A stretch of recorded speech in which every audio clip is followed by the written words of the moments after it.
Okay, we're gonna have to be really quick with this one because I've got a sunstar or a starburst, whatever you want to call them, sunburst, starburst, sunstar, but it's looking epic. So setting wise, I have to be really, really small. So f22 I go for when I'm doing a starburst or a sun. Let's call it a sunstar. I like sunstar. Oh my God, that's unreal. It's creeping through. We've got lovely long shadows just here. I'm in aperture priority, and I'm going to tell you why right now, because I'm shooting f22 to get the sunstar, but then I'm very quickly taking the same shot at f11, refocusing, taking it, because what we're going to do is we're going to blend the two together. We're going to use the f11 shot for 98% of the image. And then in Photoshop, we're going to overlay the f22 sunstar and blend in that sunstar. Because at f22, you get a lot of diffraction, right? So your image isn't going to be very sharp in the corners, in the middle, and we're going to blend them two together. And that is honestly, that's unreal. Yeah, I am well chuffed with that. So we've got the streaks coming through, the sunstar on the top right of my rule of thirds, and this twisty oak tree coming towards us to the top left of the frame with a little path and some shadows. There's a lot going on, and I'm really wide. I mean, I can't even see. Let's look at the back of the camera. I am at 26mm, which for me is super wide for a woodland scene. But the other important thing we've done is bracketed. You might have heard my camera going ch-ch-ch. It's because I'm taking 3 shots, and I'm doing that with exposure bracketing. So in my menu, I can do exposure compensation. And my general rule with modern day cameras is to do 2 stops either side. So you've got your base exposure in the middle. It does 1 2 stops under and 1 2 stops over. So you end up getting all of that dynamic range if you need it. So your highlights don't fully blow out and your shadows aren't too dark.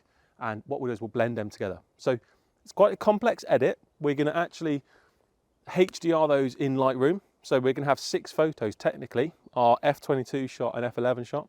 We're going to HDR them so we get 2 files, and then we're going to overlay those 2 files in Photoshop and mask in the sunstar. It'll all make sense back in the studio, but yeah, that's epic. I'm really happy with that.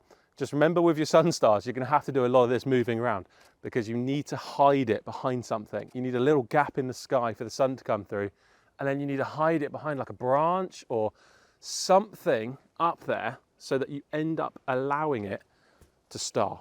And it all depends on how good your lens is. Okay, so while you're taking a sunstar, if you're getting a lot of flare coming through from the sun, the best thing you can do is take a picture at f22 for the sunstar, which is in the sky, and then when you do your f11 shot, and because you're in aperture priority, your shutter speed's changing anyway, right? So when you're in aperture priority, you change to your f11 shot, all you want to do is with your 2 fingers or 3 or 4 or your whole hand is just pop it over the sun.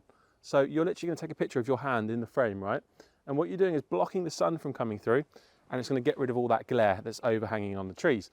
One of the shots I've done it for, one of the shots I've not done it for, because I was in such a rush. I was just taking the picture as I go. But what's going to be interesting is to see how much glare there is back in the studio.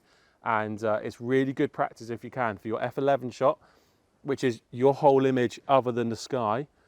Put your fingers over the sunstar. Get rid of that glare, okay? So yeah, we'll take a shot now. We're going to turn our bracketing on, and we're going to make sure when we're taking one f11, we're going to just hold our hand nice and still, take all 3 shots, and you're good to go.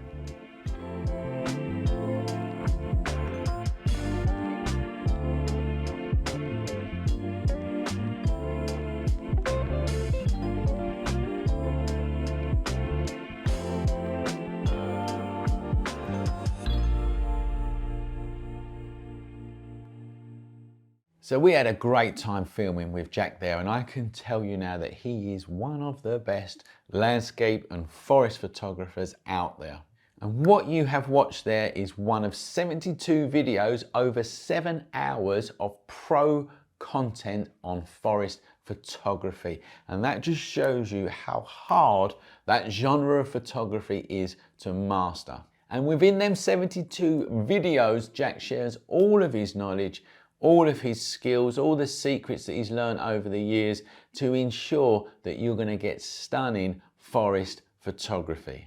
So if this is your thing, if this is what you want to do, if you want to start seeing the forest through the trees and create them stunning woodland photography, I seriously recommend that you check out that course.